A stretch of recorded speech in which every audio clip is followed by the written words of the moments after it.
Assalamualaikum warahmatullahi wabarakatuh. Semuanya mana ngapak ya? Cilacap. Iya, bagi ya yang ngapak-ngapak. Pakai bahasa Cilacap Mas ya. Kalau bahasa Indonesia enggak tak jawab. Pokoknya kalau bahasa Indonesia enggak bisa dijawab ya. Ya. Dan pakai bahasa kasarnya enggak boleh bahasa halus.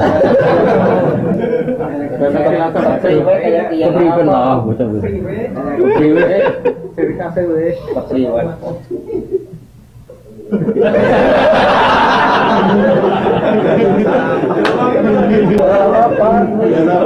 Biasa baik. Kalau nggak apa, anggap saja tanya sama ini, nggak tanya sama. Dia sudah bisanya.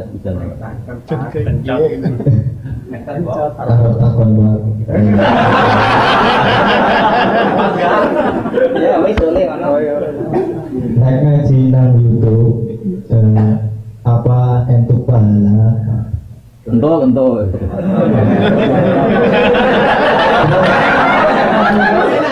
Apa sanatnya bisa nyambung? Bisa. Sanat itu gini loh ya. Saya sering dapat pertanyaan sama dari Cilacap. Siapa namanya? Gunawan. Oh bagus. Gunawan tuh manusia ada gunanya. Iya kan? Orang kaya jutawan kan gitu. Tukang pewarta hartawan. Tukang ada gunanya. Maka kalau nyuruh sama ini gunanya banyak.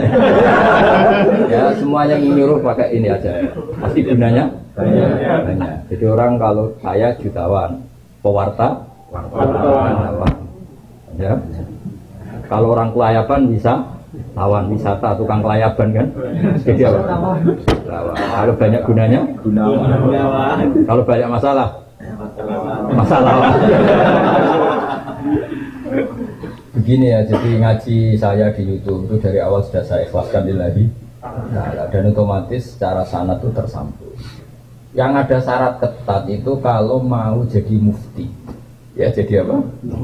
Mufti itu orang yang punya otoritas menghukumi halal haram, syarat tidak sahnya sholat atau syarat sah tidaknya nikah itu nggak boleh hanya sekedar ngaji di YouTube. Tapi kalau syarat ingin tahu kebaikan sudah cukup. Karena kebaikan itu ma'ruf, mudah dikenal oleh Jadi kalau syarat-syarat yang ketat harus ketemu gurunya, ngaji lama, terus akhlaknya harus baik, hafal Quran, hafal hadis, itu syarat untuk mufti, ya Pak? Mufti itu begini loh, fatwa sesuatu yang jelimet itu namanya mufti. Kalau sampean kan nggak perlu seperti itu. Makanya dengar ngaji saya yang bisa dilakukan, yang nggak ditunda itu sudah selesai. Dan potongannya ya nunda semua. Misalnya saya ngaji, wajib gak orang nyaur utang? Ya jawab. Wajib. Tahu toh? Ditunda apa langsung? Ketika kangen keluarga wajib gak terus ingin pulang atau ngirimin? Tapi ketika ada tadi contoh-contoh pikirannya mulai macam-macam. Nah. Kenapa kalau mufti syaratnya ketat? Karena mufti itu akan menimbang hukum yang kayak iya, kayak tidak. Itu harus orang alim, nggak boleh hanya lewat YouTube. Saya beri contoh ya Mas Gunawan ya, kayak iya, kayak tidak. Misalnya gini, saya beri contoh. Kerja di Korea itu baik apa enggak? Kalau melihat sisi jauh dari keluarga agak baik. Tapi apa artinya deket tapi enak? Enak itu raine ketok terus rezeki ora tau ketok. Itu namanya enak. Jauh tapi gak enak karena veselnya kirimannya banyak. Panjang. Nah kalau istri kamu rata-rata nelpon kangen orangnya apa kangen kiriman? Kiriman. Nah itu kan terus ketika ada orang tanya baik mana merantau sama di rumah itu pas bela itu cuma itu hukum sosial, tapi seorang mufti pasti gampang kayak iya kayak tidak. Nah, itu butuh orang alim yang ngajinya tenanan. Tapi kalau hukumnya suami istri sebaiknya apa ya rukun. Ya, itu kan nggak perlu mufti, pasti iya gitu, apa? Pasti iya. Jadi saya jawab ya. Jadi kalau ngaji lewat YouTube itu sudah sah. Cuma tetap saja nggak sah kalau sebagai mufti. Mufti itu menentukan hukum halal.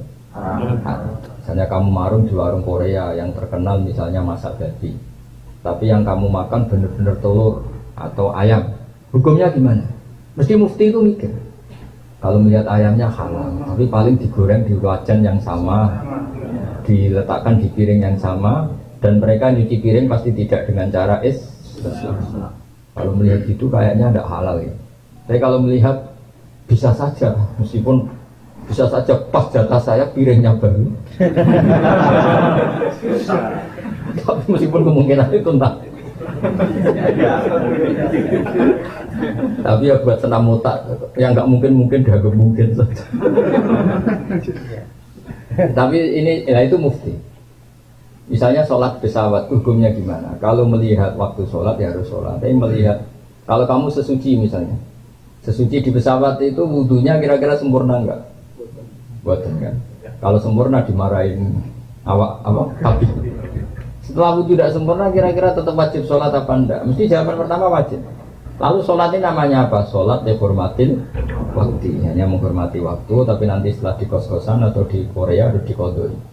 Tapi ketika wajib ngodoi melihat wajah-wajah gini, wah sholat aja sudah menguntungkan, disuruh wajib kodok. Muftinya ngeper lagi. Karena wajah-wajah kayak sampean itu semua mufti pasti ngeper. Ini sholat fardu aja abot, apalagi disuruh kodok. Hanya kalau ditanya, hukumnya gimana Gus? Wajib sholat? Wajib ngulang enggak? Kamu enggak. Terus ada lagi orang tanya saya, ini orang nggak pernah sholat sampai 10 tahun. Setelah tobat tanya, saya wajib kodok nggak? Tak lihat wajahnya itu kalau diwajibkan langsung nggak sholat. Akhirnya saya sebagai kiai ngakalin, ya sudah penting kamu sholat dulu aja, tidak usah tanya kodoknya. Setelah setahun datang lagi, sudah tahu nikmatnya apa? Sholat.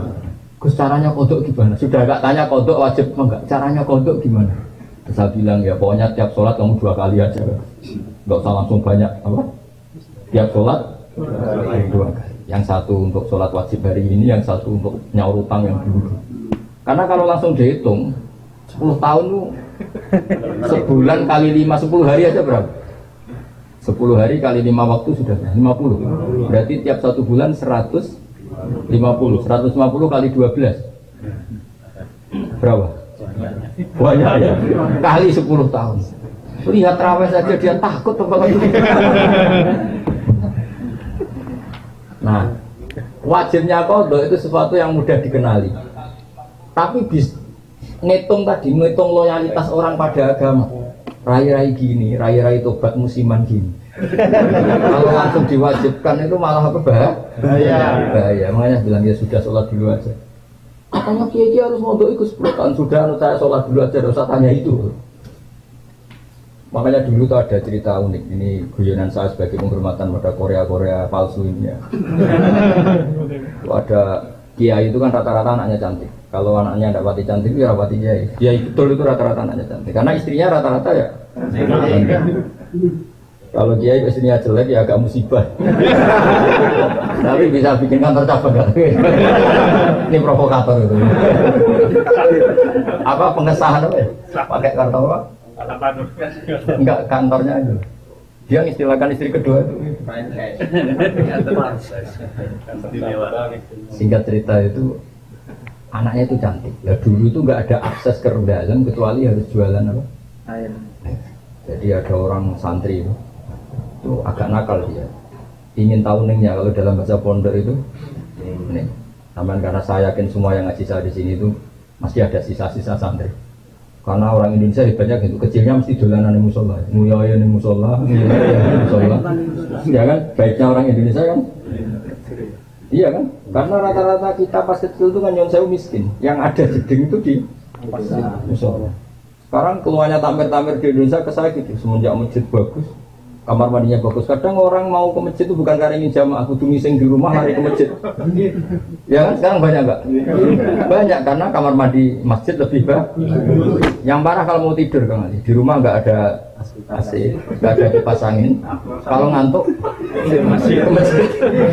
Kipasnya dinyalain. Di daerah kamu ya gitu. Di sini ya. Di kos-kosan nggak ada kipas, di sini masjid ada. Ada sih, malah sih. Itu mau itikaf kok mau nikmati itu. Nikmati hidup. Sambil jalan minum air. Ya alhamdulillah kok Allah nggak apa-apa lah. Dekat masjid sudah baik. Meskipun niatnya tidak baik, semoga tetap apa? Baik. Singkat cerita dia itu pura-pura jualan apa? Air. Kiainya senengnya begini. Ben baru kayak anakku disenengi, banyu murah soalnya. Kiainya wali, jadi tahu kelakuanmu. Tadi santrinya tadi di Barno, biarin dapat air murah, loyal. Lama-lama dibilang gini sama Kiai, kamu senang sama anak saya? Iya Pak ya. Syaratnya kamu harus jamaah di depan 40 hari. Kalau itu selesai, nanti kesini tak nikahkan sama putri saya.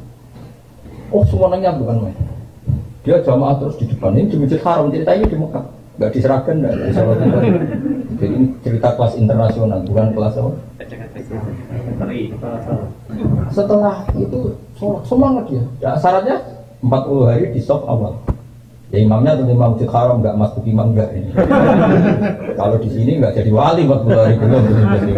Ini di Masjid Haram yang satu sholat sama dengan 1000 sholat. Ya 1000 rakaat. Kalau sholat di sini satu sholat kan benar-benar satu.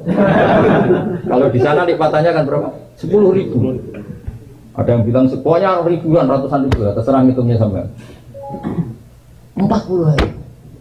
Hari ke-40 selesai sama kiainya digandeng santri. Ayo nak pulang ke rumah saya. Tak kawinkan sama anak saya sesuai perjanjian. Itu santrinya marah-marah. Pak Kiai, minyak uang. Sholat jadi mau dijoli anak jenengan. Enggak bisa. Ternyata dia hari kedua ketiga sudah ikhlas, tidak karena cewek tadi, tidak karena putrinya kita tadi. Ayo nak pulang saya nikahkan sama anak saya karena sudah 40. Pak Yai, kamu menghina saya. Masa sholat nikmatnya seperti itu hanya hasilnya dapat putri jenengan? Enggak bisa. Sholat saya itu pahalanya surga, enggak bisa. Enggak mau saya.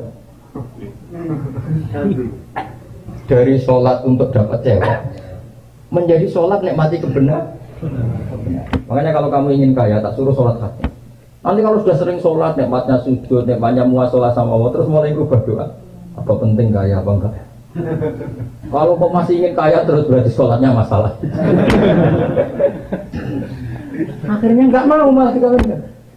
Akhirnya kiainya yang merayu-rayu dia. Sudahlah tetap jadi mantu saya karena kiainya kesemsem ingin punya mantu ikhlas.